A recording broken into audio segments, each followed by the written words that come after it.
45টা গাড়ি দেখেছি, আজকে 6টা গাড়িতে দাঁড়ানো। সরকারের 2 বছর উচিত। সরকারের কাছে একটা অনুরোধ, পেটের ব্যাপার, অন্য কিছু নয়। আমাদের একটু দেখুন। এই মুহূর্তে আমি রয়েছি ভবানীপুর ক্লাবের ঠিক সামনে, আর আমার সন্ধানে রয়েছে এমন একটি বাস যেটির মেয়াদ এবছর মার্চ মাসে উত্তীর্ণ হতে চলেছে।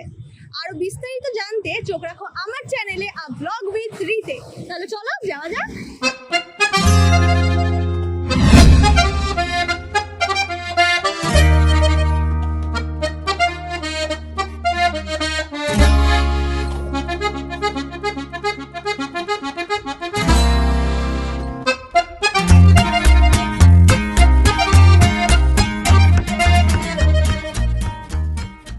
ছোটবেলা থেকেই আমাদের জীবনের সাথে ওতপ্রোতভাবে জড়িয়ে গিয়েছে বিভিন্ন বেসরকারি বাস এবং মিনি বাস। সেটা বাবা মায়ের হাত ধরে স্কুলে যাওয়াই হোক কিংবা বড়বেলায় বন্ধুদের সাথে ঘুরতে যাওয়া। তবে সময়ের সাথে সাথে বিভিন্ন বাস হারিয়ে গিয়েছে শহরের বুক থেকে। সম্প্রতি রাজ্য সরকারের একটি নির্দেশিকাতে বলা হয়েছে যে বাস এবং মিনি বাসগুলির মেয়াদ 15 বছরের বেশি হয়ে যাচ্ছে সেগুলি বন্ধ হয়ে যাবে। এখন আমি দাঁড়িয়ে রয়েছি স্প্ল্যানেডে এবং যে বাসের সামনে দাঁড়িয়ে রয়েছি সেটি হচ্ছে 34B।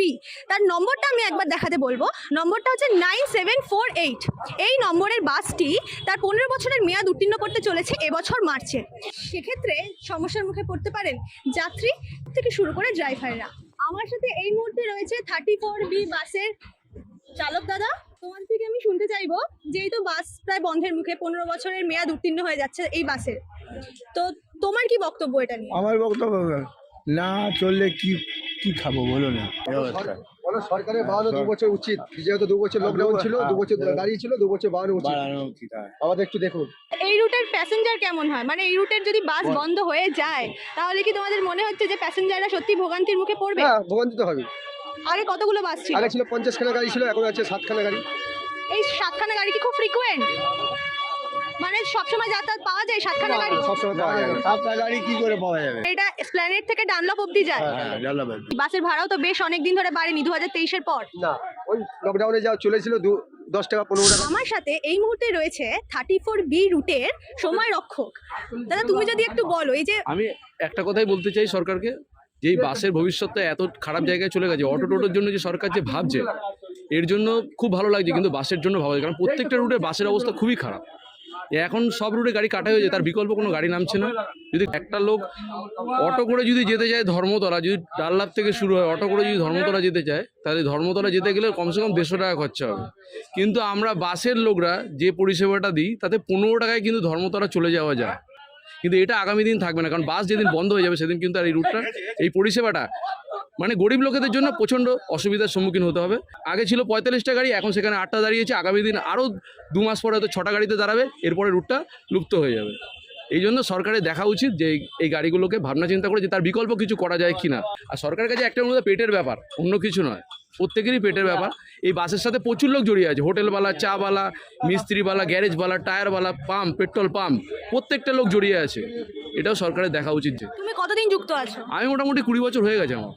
তখন 45টা গাড়ি দেখেছি, আজকে 6টা গাড়িতে দাঁড়াবে, আর কদিন পর 6টা গাড়িতে দাঁড়াবে। তো এই যে ধরো দুটো গাড়ির মেয়াদ এই মার্চে ফুরিয়ে যাচ্ছে, আর বাদ বাকি যে কটা গাড়ি পড়ে থাকবে তাদের কিছুদিন আর সময় থাকবে, এই হচ্ছে ব্যাপার। তাদের মেয়াদও কি এই বছরই শেষ না হচ্ছে? না না, এখনো 5-6 বছর তাদের চলবে, কিন্তু এইভাবে কিন্তু মালিক ব্যবসা করতে পারছে না। 100 টাকার কাছাকাছি ডিজেলে চলে গেছে, মালিকের আয় নেই। এর ফলে কি মালিক গাড়ি বেচে দিতে বাধ্য হচ্ছে অনেক সস্তায়। একটা অটোর দাম যদি 13 লাখ টাকা হয়, যে 3 লাখ টাকার অটোটা, সেখানে একটা বাসের দাম 3 লাখ টাকায় ছেড়ে দিচ্ছে। 23-এর পর তো বাসের ভাড়া আর বাড়েনি। বাসের ভাড়া বাড়েনি কেন? সরকার এই বাসের ভাড়াটা কোনো দায়িত্ব নেয়নি। ওরা মানে বাসের স্টাফরাই বাড়িয়ে নিয়েছে 10-15, কারণ 10-15 না হলে বাস চলবে না। এই রুটে সর্বোচ্চ ভাড়া কি? 12 কিলোমিটার রুট আছে। 12 কিলোমিটার রুটের মধ্যে 2টো স্টেজ আছে, 10 আর 15। বেশ, আমার সাথে ছিল এতক্ষণ সময় রক্ষক দাদা। তোমার নামটা যদি একটু বলো। রাজু রায়।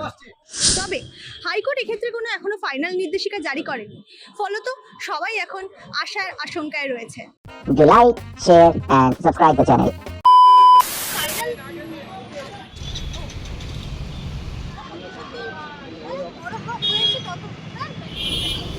যাবে